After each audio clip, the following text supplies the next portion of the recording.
نحمده ونصلي ونسلم على رسوله الكريم أما بعد فأعوذ بالله من الشيطان الرجيم بسم الله الرحمن الرحيم قل ادعوا الله أو ادعوا الرحمن أيما تدعوا فله الأسماء الحسنى۔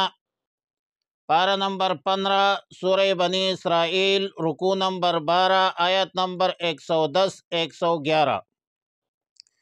قل ادعوا اللہ، آپ کہہ دیجئے کہ تم پکارو اللہ کو، او ادعوا الرحمن، یا تم پکارو رحمان کہہ کر پکارو، ایما تدعو، جو کچھ بھی تم پکارو، فلہ الاسماء الحسنى، اسی کے لیے ہے سب سے اچھے نام۔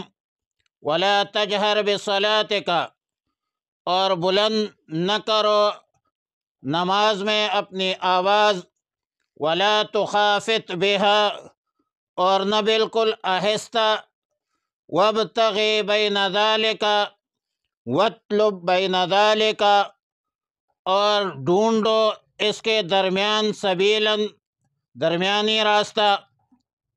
وقل الحمد للہ، اور آپ کہہ دیں کہ تمام تعریفیں اللہ کے لیے ہے، الذی لم یتخذ ولدا، جس نے نہیں بنایا ہے، نہیں ٹھہرایا ہے کوئی بیٹا اپنے لیے، ولم یکن لہ شریک فی الملک، اور نہیں ہے اس کا کوئی شریک بادشاہی میں، ولم یکن لہ ولی، اور نہیں ہے اس کا کوئی مددگار، من الذل، کمزوری کی وجہ سے، وکبرہ تکبیرا، اور اللہ کی بڑائی بیان کرو خوب بڑائی کے ساتھ۔ آیات مذکورہ آیات نمبر 111 کے حوالے سے سیدہ عائشہ صدیقہ عفیفہ رضی اللہ تعالی عنہ اور سیدنا عبداللہ ابن عباس رضی اللہ تعالی عنہما سے منقول ہے کہ ایک دن رسول اللہ صلی اللہ علیہ وسلم اپنی دعا میں یا اللہ یا رحمانو فرما رہے تھے، تو مشرکین مکہ نے اعتراض کیا کہ اس نئے دین والے کو دیکھو، ہمیں دو معبودوں سے منع کرتے ہیں اور خود دو معبودوں کو پکار رہا ہے۔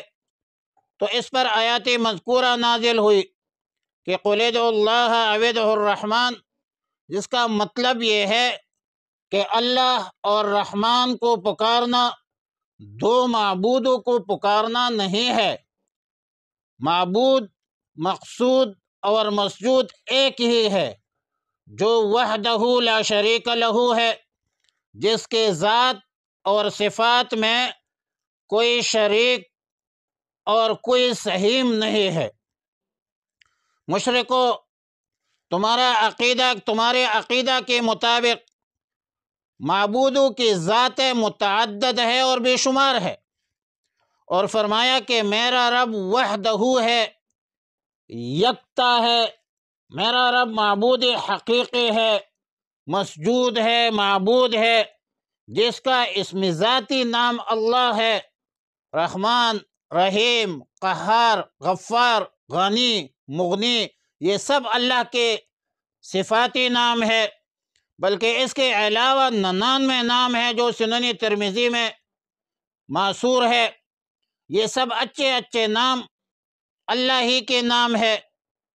آیات کریمہ کا دوسرا حصہ یہ ہے کہ وَلَا تَجْهَرْ بِصَلَاتِكَ وَلَا تُخَافِتْ، آیات کے اس حصے کے حوالے سے بخاری شریف جلد 2 صفحہ نمبر 686 میں سیدنا عبداللہ ابن عباس رضی اللہ تعالی عنہما سے مروی ہے کہ رسول اللہ صلی اللہ علیہ وسلم مکہ مکرمہ میں ابتدائی اسلام میں ظاہر چھپ کر نماز ادا کرتے تھے، اور جس میں قرات جہر سے پڑھتے تھے۔ جب مشرکین مکہ قرآن کریم سنتے تھے تو قرآن کریم اور قرآن کریم سنانے والوں کو برے الفاظ سے یاد کرتے تھے، تو اللہ تعالیٰ نے رسول اللہ صلی اللہ علیہ وسلم کو حکم دیا کہ آپ نماز میں اونچے آواز سے، جہر سے قراءت نہ کرے، جس کی وجہ سے مشرکین مکہ برے الفاظ سے یاد کرتے ہیں اور برے الفاظ کہنے کا موقع ان کو ملتا ہے، تو ان کو یہ موقع فراہم مت کیجیے۔ نماز میں قراءت اتنا آہستہ بھی نہ کرے جو صحابہ کرام بھی نہ سن سکے، بلکہ اعتدال سے قراءت کرے۔ آیات کریمہ سے معلوم ہوا کہ نماز با جماعت میں قراءت اتنی جہر سے مطلوب ہے، اتنا جہر کافی ہے کہ مقتدی سن سکے، مطلب جہر مفرط کی ضرورت نہیں ہے، کیونکہ اللہ سمیع علیم ہے اور تمام آوازوں کو سنتا ہے۔ بخاری شریف میں سیدنا ابو موسیٰ الاشعری رضی اللہ تعالی عنہ سے روایت ہے کہ ایک مرتبہ سفر میں رسول اللہ صلی اللہ علیہ وسلم ایک پہاڑ کی گھاٹی پر چڑھ رہے تھے۔ اس وقت ایک صحابی نے اونچے آواز سے کہا، لا الہ الا اللہ واللہ اکبر۔ تو رسول اللہ صلی اللہ علیہ وسلم نے فرمایا کہ تم لوگ بہرے کو، غائب کو نہیں پکار رہے ہو۔ سیدنا ابو موسیٰ اشعری رضی اللہ تعالیٰ عنہ فرماتے ہیں کہ پھر رسول اللہ صلی اللہ علیہ وسلم نے فرمایا کہ لا حول ولا قوت الا باللہ جنت کے خزانوں میں سے ہے۔ ترمذی شریف میں باب ما جاء فی القراءۃ باللیل میں روایت ہے کہ رسول اللہ صلی اللہ علیہ وسلم ایک دفعہ رات کو سیدنا ابو بکر صدیق رضی اللہ تعالیٰ عنہ، سیدنا فاروق اعظم عمر فاروق رضی اللہ تعالیٰ عنہ پر گزرے رات کو، تو صبح پر رسول اللہ صلی اللہ علیہ وسلم نے دونوں کو کہا، فرمایا کہ اے ابو بکر صدیق رضی اللہ تعالیٰ عنہ، میں رات کو تمہارے قریب سے گزرا، معلوم ہوا کہ تم پست آواز میں، انتہائی آہستہ آواز میں قرآن پڑھ رہے تھے۔ تو سیدنا ابو بکر صدیق رضی اللہ تعالی عنہ نے فرمایا کہ میں جس ذات پاک سے مناجات کر رہا ہوں اس کو میں نے سنا دیا۔ رسول اللہ صلی اللہ علیہ وسلم نے فرمایا کہ آواز تھوڑی سی اونچے کر کے پڑھا کرو۔ پھر سیدنا عمر فاروق رضی اللہ تعالیٰ عنہ کو کہا کہ میں رات کو تمہارے قریب سے گزرا اور آپ اونچی آواز سے قرات کر رہے تھے۔ سیدنا عمر فاروق رضی اللہ تعالیٰ عنہ نے فرمایا کہ اونچے آواز سے اس لیے پڑھ رہا تھا کہ اونگنے والوں کو جگانا مقصود تھا، تاکہ جو اونگنے والے ہیں وہ جاگ جائے، شیطان کو بھگاتا ہوں۔ تو رسول اللہ صلی اللہ علیہ وسلم نے فرمایا کہ اپنی آواز کو تھوڑا پست رکھو۔ آیات نمبر 111 میں فرمایا وَقُلِ الْحَمْدُ لِلَّهِ الَّذِي لَمْ يَتَّخِذْ وَلَدًا وَلَمْ يَكُنْ لَهُ شَرِيكٌ فِي الْمُلْكِ۔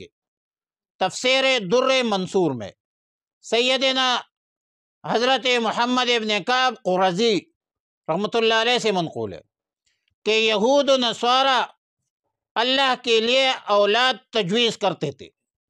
مشرکین مکہ حج کے موقع پر، حج کے دوران جو تلبیہ پڑھتے تھے وہ یہ کہتے تھے کہ لا شریک لکا کے ساتھ الا شریکن هو لک بھی پڑھتے تھے، اور ظاہر ہے کہ مجوس اور صائبین اللہ کے مدد کے قائل ہے۔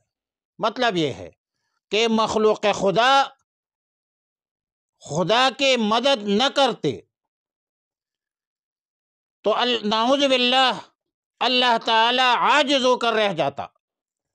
تو آیات مذکورہ میں ان سب باطل عقائد کی تردید ہوئی کہ آپ کہہ دیجئے کہ اللہ نے کسی کو اپنا اولاد نہیں بنایا ہے، نہ اولاد ہے اور نہ اولاد ہو سکتی ہے، کیونکہ اللہ رب العالمین کے لیے اولاد کا ہونا عیب ہے، اور اللہ رب العالمین ہر قسم کے عیوب اور نقائص سے مبرہ ہے، منزہ ہے، پاک ہے، صاف ہے۔ سارا ملک، سارا جہاں، ساری کائنات اللہ کی ملک ہے۔ اللہ تمام بادشاہوں کا بادشاہ ہے۔ اللہ رب العالمین قادر مطلق ذات ہے، قوی ہے، عزیز ہے۔ اللہ کو کوئی مخلوق عاجز نہیں کر سکتا، اور نہ اللہ کا کوئی مددگار ہے، نہ ہوگا اور نہ ہو سکتا ہے۔ سورہ سبا میں ہے، قُلِ ادْعُوا الَّذِينَ زَعَمْتُم مِّن دُونِ اللَّهِ لَا يَمْلِكُونَ مِثْقَالَ ذَرَّةٍ فِي السَّمَاوَاتِ وَلَا فِي الْأَرْضِ وَمَا لَهُمْ فِيهَا مِن شِرْكٍ وَمَا لَهُم مِّنْهُم مِّن ظَهِيرٍ۔ آپ فرما دیجئے کہ ان لوگوں کو بلا لو جن کو خدا کے علاوہ دوسرے چیزوں کو نافع سمجھتے ہیں، معبود سمجھتے ہیں، مقصود سمجھتے ہیں، مسجود سمجھتے ہیں۔ وہ مخلوقات ایک ذرہ برہ اختیار بھی نہیں رکھتے، نہ آسمانوں میں نہ زمین میں، اور آسمان و زمین میں اللہ کا کوئی شریک، کوئی سہیم، کوئی مزاحم نہیں ہے، نہ اللہ کا کوئی مددگار ہے۔ وَكَبِّرْهُ تَكْبِيرًا۔ اللہ تعالیٰ کی بڑائی بیان فرما دیجئے۔ اور تفسیر ابن کثیر میں مرسلاً روایت منقول ہے کہ رسول اللہ صلی اللہ علیہ وسلم نے یہ آیات گھر کے ہر چھوٹے بڑے فرد کو سکھایا کرتے تھے۔ بعض اہل علم کا قول ہے کہ جس نے رات کو گھر میں یہ آیات پڑھی تو چوری یا دوسری مصیبت، حادثہ سے محفوظ رہے گا۔ بہرحال آیات مذکورہ میں حمد و ثنا، تکبیر و تحلیل کا حکم ہے، اور رسول اللہ صلی اللہ علیہ وسلم نے فرمایا کہ قیامت کے دن سب سے پہلے جنت کی طرف ان لوگوں کو بلایا جائے گا جو خوشی میں، دکھ میں، درد میں، تکلیف میں، مصیبت میں اللہ تعالیٰ کی حمد بیان کرتے ہیں۔ اور سیدنا عبداللہ ابن عمر رضی اللہ تعالی عنہما سے روایت ہے کہ رسول اللہ صلی اللہ علیہ وسلم نے فرمایا کہ حمد اصل میں شکر ہے۔ اس بندے نے اللہ کا شکر ادا نہیں کیا جس نے اللہ کی حمد بیان نہیں کی۔ رواہ البیہقی فی شعب الایمان۔ اللہ کی حمد و ثنا ہر وقت پڑھنا چاہیے اور اللہ کو ہر وقت یاد کرنا چاہیے۔ اللہ تعالی ہمیں نیک اعمال کی توفیق عطا فرمائے۔ وآخر دعوانا الحمدللہ رب العالمین۔